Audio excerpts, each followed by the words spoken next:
ಒಬ್ಬ ಹುಡುಗ ಓದ್ತಿದ್ದ, ಬಹಳ ಬಡವ, ಆದರೆ ವಿದ್ಯೆ ಬಗ್ಗೆ ಬಹಳ ಪ್ರೇಮ ಅವನಲ್ಲೇ. ತಾಯಿ ಒಬ್ಬಳೇ ಪಾಪ ಆಕೆ ದುಡಿದು ದಿವಸ ತುಂಬ ದುಡಿದು ಒಂದಿಷ್ಟು ಅನ್ನ ಅವನನ್ನು ರಕ್ಷಣಾ ಮಾಡ್ತಾ ಇದ್ಲು, ಗಳಿಸಿ. ಆತ ಓದಬೇಕು ಅಂತ ರಾತ್ರಿ ದಿವಸ ತುಂಬ ಕೆಲಸಕ್ಕೆ ಹೋಗಿ ದುಡಿದು ಬರ್ತಿದ್ದ. ರಾತ್ರಿ ಒಂದಿಷ್ಟು ಓದ್ತಿದ್ದ. ದೀಪ ಉರಿತಿತ್ತು, ಎಣ್ಣೆ ಮುಗಿತು. ಮನೆಯಾಗ ಎಣ್ಣೆ ಇರಲಿಲ್ಲ, ಅಷ್ಟು ಬಡತನ. ಅವನಿಗೆ ಕಣ್ಣಲ್ಲಿ ನೀರ ಬಂತು ದೀಪ ಆರದ ಕೂಡಲೇ.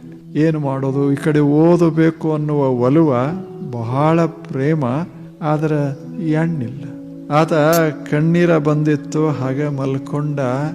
ದೇವರ ದರ್ಶನ ಆಯ್ತು ಕನಸ್ನ್ಯಾಗ.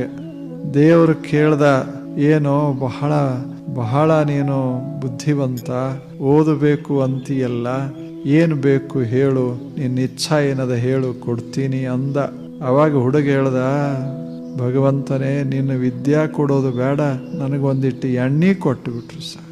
ಜ್ಞಾನ ಸಂಗ್ರಹಿಸೋದು ಮಹತ್ವದ್ದಲ್ಲ, ಜ್ಞಾನ ಪಡೆಯುವಾಗ ಏನು ನಾವು ಪರಿಶ್ರಮ ಪಡ್ತೇವೆ ಅದು ಬಹಳ ಅದ್ಭುತವಾಗಿರ್ತದೆ. ಪರಿಶ್ರಮದಲ್ಲ, ಅದರಾಗ ಸಂತೋಷ ಇರ್ತದೆ, ಅದು ಬಹಳ ಅದ್ಭುತವಾಗಿ.